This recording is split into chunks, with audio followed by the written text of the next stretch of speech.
হযরত ঈসা আলাইহিস সালামকে আল্লাহ সশরীরে আল্লাহ রাব্বুল আলামিন আশওয়াজে নিয়ে গেলেন। সেই দিন ছিল আশুরার চাঁদের 10 তারিখ। হযরত সুলাইমান পয়গম্বর আলাইহিস সালামের তখ্ত সুলাইমানি খাড়াই গেলেন বলেন, যার কথা কোন কায়না শুনতে ভিড়ে যেত হুজুর সুলাইমান আলাইহিস সালামের দেহ দানব দিন ফলি দিনের তাবাদা ছিল। বেগম বিলকিস কোরআন আছে বিলকিসের পর্যন্ত সাদা দিকে বিয়ে করেছে। লম্বা ঘটনা। সেই সুলাইমান পয়গম্বর আলাইহিস সালাম 12 বছর পর্যন্ত পাগলের বেশে হেঁটে তখ্ত সুলাইমানি আল্লাহ কানে নিলেন। সেই তখ্ত সুলাইমানি আবার দান করলেন মুহররম মাসের 10 তারিখে। এভাবে বহু ঘটনা আছে। আল্লাহ রাব্বুল আলামিন সর্বপ্রথম রহমতের বাণী নাযিল করলেন, বৃষ্টি নাযিল করলেন মুহররম মাসের 10 তারিখে। পৃথিবীর জমিনে যত গাছপালা, তরুলতা, যত শাকসবজি, যত আমাদের খাবার উদ্যান আছে সব কিছু দান করলেন মুহররম মাসের 10 তারিখে। সুবহানাল্লাহ। আমরা শুধু জানি শহীদ কারবালা ইমাম হুসাইন রাদিয়াল্লাহু তাআলা শাহাদাত বরণ করেছেন মুহররম মাসের 10 তারিখে হক এবং বাতিলের জন্য। আওলাদে রাসূলের প্রতি হস্তক্ষেপ করেছে আমির মামিয়া রাদিয়াল্লাহু তাআলা আনহু। কাজী ওহী দিলেন রাসূলুল্লাহ সাল্লাল্লাহু আলাইহি ওয়াসাল্লাম কোরআন নাযিল হলে আমির মামিয়া ওগুলো লিখতেন। কাজী ওহী আসলে সেগুলো লিখতেন। আমির মামিয়ার এমন একটা রোগ হয়ে গেল যে তিনি মরণ সমতুল্য হয়ে গেলেন। আল্লাহ হাবিব দেখলেন আমির মামিয়ার দিনের বাড়ি ছিল দামেস্কে, বর্তমান যে মসজিদ আছে দামেস্কের বাইরে দিনের বাড়ি। আমির মামিয়া মরণ অবস্থায় আল্লাহ হাবিব বললেন, ভবিষ্যৎবাণী বললেন, আমির মামিয়া তোমার নসল থেকে এমন একটা সন্তান জন্মগ্রহণ করবে যে সন্তান আমার আওলাদের উপর হস্তক্ষেপ করবে। আমির মামিয়া বললেন, ইয়া রাসূলুল্লাহ, আমার জীবনে আমি কখনো শাদী করব না। আমি মজাদার থাকি যাব এমন বিমান হলে আল্লাহ হাবিব বললেন, আমির মামিয়া তুমি একটা বিয়ে করো। যেটা করার সময় প্রস্তাব রাস্তাতে বিশুদ্ধ দিয়ে গেছে। আমির মামিয়া এমন একটা মহিলা বিয়ে করলেন যে মহিলাটা গর্ভধারণ করার সময় নেয়। 40 বছর পরে মহিলাদের যখন মাসিক বন্ধ হয়ে যায় সেই গর্ভধারণ করার ক্ষমতা থাকে না। এই কারণে একটা মহিলা বিবাহ করলেন। সেই গর্ভের মধ্যে আল্লাহর বাদে কুদরতদানি হর জিগাইয়া কোনে মুরদালা জানো বখশি জিন্দারাবে জাগনে। আল্লাহর কুদরতের সম্বোধন নাই। হে মহিলার মধ্যে গর্ভ হলে দিয়ে দিলে আল্লাহ রাসূল কোন সন্তানকে দিলে তো ছেলে মেয়ে হইতো না, কিন্তু আল্লাহ দিলে বুড়া অবস্থা ছেলে সন্তান। সে আমির মামিয়া অসুস্থ হয়ে বললেন, ছেলের জগৎ দৌড়া চলে। ছেলেকে বললেন যে তুমি আল্লাহর নবী তরিকা এবং কোরআন মতে তোমাকে দামেস্ক শাসন করতে হবে এবং ইমাম হুসাইন রাদিয়াল্লাহু তাআলা আনহুর হাতে বায়াত গ্রহণ করতে হবে। হ্যাঁ, বায়াত গ্রহণ করতে হবে। তাদেরকে প্রতি বছর খাজনা সজায় দিতে হবে। এদিন মানলেন না, বাবার কথা শুনলেন না। একদম নামও এদিন। বাবা গোপনে যে কোনো সাহাবা পাঠায় ওখানে চিঠি নিয়ে এদিকে তারা তাদের কি করে বদল করে তারা বাড়িয়ে দেয়। সে আমির মামিয়ার ছেলে এদিন কেউ ছিল মুসলমান। একটা মেয়ে বিবি জয়নবের বিয়ের ব্যাপার নিয়ে একটা সুন্দরী মহিলা ছিল, যে মহিলাটার স্বামীও ছিল, নবী ছিল। জয়নবের খেয়াল করছে এই মহিলাটা বিয়ে করা। আমির মামিয়া বললেন যে এ দুষ্কর জাহান্নামী, একজনের বিবি কেউ বিয়ে করে না। তুমি একজন সুন্দর মেয়ে বিয়ে করো, কোনো অসুবিধা নাই। তুমি একজনের বিবি কেন বিয়ে করো? এই নিয়ে আমির মামিয়ার ছেলে এদিন শুরু করলেন। আমির মামিয়াকেও মানলেন না। শেষ পর্যন্ত আওলাদে রাসূলের কাছে চিঠি পাঠালেন যে তুমি আমাদেরকে উল্টা খাজনা দিতে দিতে নাউযুবিল্লাহ। আমি মদিনার সারা বিশ্বের সন্তান নাউযুবিল্লাহ। হক এবং বাতিল দুটো পক্ষ ছিল মুসলমান, কিন্তু আমির মামিয়ার কোনো দোষ নাই। তিনি বহু চেষ্টা করলেন। শেষ পর্যন্ত তিনি ওহদ গ্রহণ করলেন। তারপরে ইমাম মকসুদ ইমাম হাসানকে কি করলেন? মাইমুনার কোটরে যিনি ইমাম হুসাইন রাদিয়াল্লাহু তাআলা আনহু দাসী ছিলেন, মা ফাতেমার দাসী ছিলেন, সেই দাসীর দ্বারা মাইমুনার কোটরে কিভাবে যায় ইমাম হাসানের মিশকা বানা যায় এদিকে তারা পরামর্শ দিলেন যে তোরা একটা পদের দিয়ে দিব যদি ইমাম হাসানের মাথায় আসে মাঝবে কেন ওনার একটা বিবি ছিল জায়দার লগে তাই কৌশল করি ওদের তুই যদি তুই ইমাম হাসানের মাথায় আসে তাহলে এদিকে তোরা বিয়ে করবো রাসমতে বই দেখবি মোদানের করে একবেলা খালি একবেলা গাছ কাটিয়ে রয়েছে 6 জনের তারা পাকড়া করে একবার দুইবার তিনবার সময় ইমাম হাসান যদি 20 মান করে মারে পরবর্তী সময় যদি ইমাম হুসাইন রাদিয়াল্লাহু তাআলা আনহুর সাথে যুদ্ধ হলো রক্তে কারবালায় সেখানে ফুরাত নদীর পাশে এলিজার দল পানি বন্ধ করে দিলেন ছোট ছোট মাসুম বাচ্চারা সেখানে শাহাদাত বরণ করলেন তারাও ছিল মুসলমান এরাও ছিল মুসলমান একদল আছেন এলিজার মুসলমান একদল আছেন যে হোসেনের মুসলমান একজন আল্লাহর মানে এখন আমাদের এলাকায় বহু লোক দেখা যায় আল্লাহর মানে নবীর মানতে যায় না নবীর কথা বলতে গা ধরে নবীর সালাম দিলে বলতে উঠে যে বাঘা ধরে কিন্তু তুই আল্লাহর সালাম দোস বেনওয়াজের সালাম দোস চেয়ারম্যান মেম্বার এমপির সালাম দোস আর নবীর সালাম দিলে তুই বাঘা ধরে যায় এদিকে আল্লাহর মানতে আর নবীর মানতে না আমাদের রাসূলের মানতে না তার কারণে সেখানে যুদ্ধ আরম্ভ হয়ে গেল যেদিন ইমাম হুসাইন রাদিয়াল্লাহু তাআলা শাহাদাত বরণ করলেন সেদিন ছিল কি শুক্রবার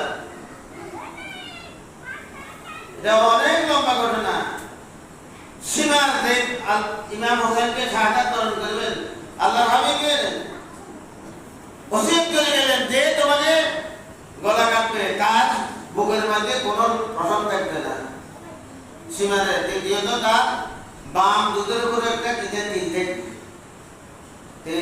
এই ব্যক্তিকে তোমার শাহাদাত করবে বহুত চেষ্টা করে গলাতে কাটে না আল্লাহ রাসূল যে জায়গার মধ্যে সমা দিয়েছে সেই জায়গায় ছুরি চলবে না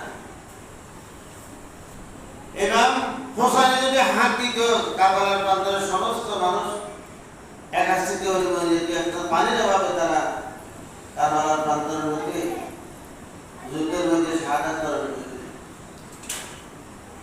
কি করলেন সীমা আমি তোমাকে দেখি আমাকে 2 রাকাত নামাজ পড়ার সুযোগ দাও যে আমরা দুবার নামাজের 2 রাকাত নামাজ পড়ি সেখানে 2 রাকাত নামাজ আদায় করি আল্লাহ হাবিবের প্রতি সালাম পেশ হয়ে গেলেন তুমি আমার গর্দানের উপরে জবাব দাও নিয়ে দিল নিয়ে যাচ্ছে না আলাদা সেটা কারেন না গর্দানের উপরে জবাব করেছে দেখি কারে তুই এলে হিন্দু ওগুলো যেগুলো আছে সেগুলো কেন্দ্রে কাটে না কেন্দ্রের দিকে কাটে এলে হিন্দুরা দেখা না মুসলমানদের হারাম তো আগে কত মুসলমানের কথা আল্লাহ তো হিন্দু বলা না কত মুসলমান তো হিন্দু বলা না হিন্দু আল্লাহ সেগুলো গদ্দান উপরে কমা খানা কাটে দেখেন না বাদা মাস কালী পূজার সময় গদ্দান উপরে কাটে যাই হোক মুসলমানও শাহাদাত বরণ করলেন 72 জন সাহাবা সেখানে শহীদ হলেন আর যারা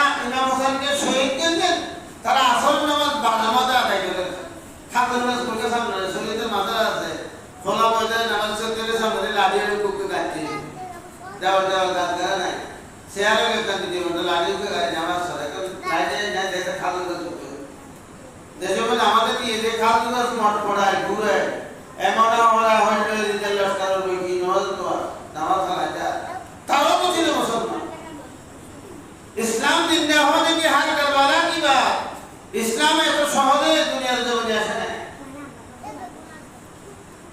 বহু শহীদের রক্তের বিনিময়ে পৃথিবীর জীবনে কোরআন আজ পর্যন্ত দিন আছে কিয়ামত পর্যন্ত দিন থাকে সুবহানাল্লাহ কেন তারা শাহাদাত বরণ করলেন একমাত্র আল্লাহর দিন দুনিয়ার জীবনে কায়েম করার জন্য ইয়ারা কাজের জন্য আছে কিন্তু দিন কায়েম মেরে বেরোলে এই জায়গা বেঁধে নাই না নবীর আসে আরে নবীলে কেন দিকে দর্শকের ভোগ বসাইলা কিন্তু নবীর ভিতর ব্যঙ্গ সিদ্ধ করেছে নবীর নামে কুটে রচনা করে তাদের বিরুদ্ধে কথাবার্তা বলে না ওই ব্যক্তি মুসলমান তা'মুরুনা বিল মা'রুফ ওয়া তানহাউনা আনিল মুনকার ওয়া তু'মিনুনা বিল্লাহ ওই ব্যক্তি মুসলমান যে ব্যক্তি সৎ কাজের আদেশ দিল অসৎ কাজ থেকে মানুষকে নিষেধ করে।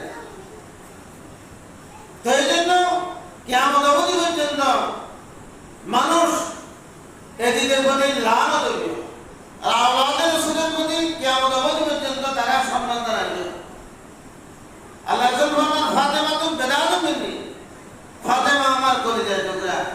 ইমাম হুসাইন রাদিয়াল্লাহু তাআলা আনহু দিকে ইয়া রাসূল নানা জান আমাকে কোরআন দিতে আগে রাসূল তো হুজুরে হামা করে দেয়, তো হুজুরে কাঁধের উপর হিলের ভরে দুর্গা কোরআন সরে। আল্লাহ রাসূল সাল্লাল্লাহু আলাইহি ওয়াসাল্লাম কি রকম মায়া মহব্বত করতেন নাতিরে, ছেলে সন্তান ওই যে এক মায়া, নাই ডাক্তার হলে আরেক মায়া।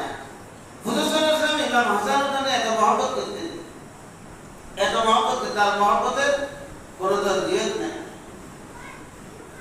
হযরত ওমরের খেলাফতের জমানার মধ্যে ইমাম হাসান হযরত ওমর থেকে আব্দুল্লাহর কাছে গোলামের বাচ্চা গোলাম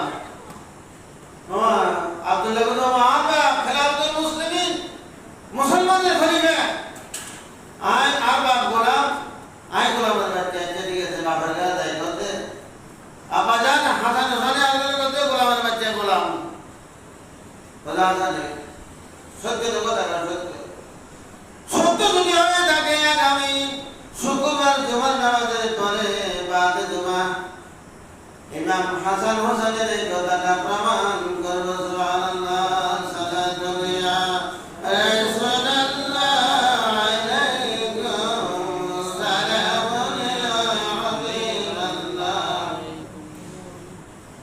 জুমার নামাজের পরে খেলাফতুল মুসলিমিন সমস্ত মুসল্লিয়ানকে সাহাবায়ে কিরামকে বললেন কেউ যাবেন না, সকলে বলবেন আপনাদের কাছে আমার একটা আবদার আছে, বলবেন বলো আমার ছেলে তোমার আপত্তি কি?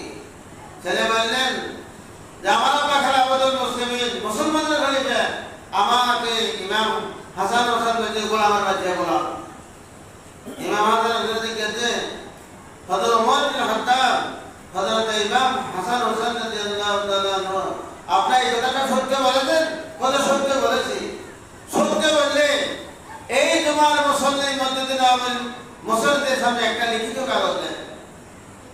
তারা দৌড় লিখে দিলেন গোলামের বাচ্চা গোলাম, তোমার বাবা ছিল আমার নানার গোলাম আর তুমি হচ্ছ আমাদের গোলাম। এটা কাগজের মধ্যে লিখে দিলেন। হযরত ওমর বিন খাত্তাব রাদিয়াল্লাহু তাআলা আনহু বয়ান ফরমান, ও মুসল্লিয়ানে কেরাম, মুসলমান মিল্লাতের ভাইরা, আমি মারা যাওয়ার পরে আমার কাফনের মধ্যে এই কাগজটা ঢুকাই দিও। মুসল্লিয়ানে কেরাম বলে হুজুর কি জন্য? কাল হাসরের ময়দানে যখন আমি উঠবো আমি রাসূলের গোলাম, আমার ছেলে হচ্ছে হাসান হোসেনের গোলাম।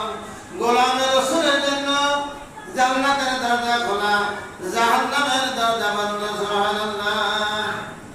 দেখেন मोहब्बत का जब हालत बयां करना नहीं मुमकिन, कभी मरना कभी जीना अजब हालत हमारी है। दुनिया एक दिखे আমার রাসূল আমার একদিকে। সুবহানাল্লাহ। তারা হাজির সীমার যখন মাথা হোসেন রাদিয়াল্লাহু তাআলা আনহুর মাথা মোবারক আলী এক ব্রাহ্মণের বাড়িতে ঢুকলেন। তখন বলে রাখলেন ব্রাহ্মণের বাড়িতে গিয়ে, ব্রাহ্মণ আমাদেরকে থাকার জায়গা দাও, এই মূল্যবান জিনিস তোমার হেফাজত দিলাম, সকালবেলা আমাকে দিবে। ওদের মূল্যবান জিনিসকে ইমাম হুসাইনের স্যার মোবারক। ব্রাহ্মণ বলল কি করেছ? ইমাম হুসাইনের দুই মুখে বসা দিয়ে বলল, আমি নবী দেখি নাই, নবীর আওলাদ দেখেছি। হুসাইন যে আমাকে কলমা পড়ায় দিল, লা ইলাহা ইল্লাল্লাহু মুহাম্মাদুর রাসূলুল্লাহ। এই কলমাটা যখন পড়ে নিলেন, ব্রাহ্মণ চিন্তা করেন যে এই কলমা আমি কখনো দিব না, কলমা মোবারক দিব না, আমার 7টা ছেলের কলমা দিও। হলো এই কলমা মোবারককে আমি উদ্ধার করব। সুবহানাল্লাহ। সকালবেলায় ওটা আমার কি তসরিতে তিনি সুন্দর তসরিতে মেশকু জাফরানের জিনিস দিয়ে মহিলাদের মুখ মুবারক মুছে রক্ত মুছে তসরের ভিতরে রাখলেন। একটা ছেলের কল্লা, দুইটা ছেলের কল্লা, 7টা ছেলের কল্লা দিলেন। তাদের সাথে যুদ্ধ হলো, বাম্মানো মরে গেল, তারপরে শের মুবারক নিয়ে গেল, তারপরে ফাতির করে গেলেন। এরকম অনেক ঘটনা আছে। তাদেরকে মহিলাদেরকে ইমাম জয়নুল আবদিন রাদিয়াল্লাহু তাআলা আনহুকে কারাগারে বন্দী করলেন। এদিকে আমাদের সর্বশ্রেষ্ঠ যে জয়নুল আবদিন, তুমি কি বাঁচতে চাও?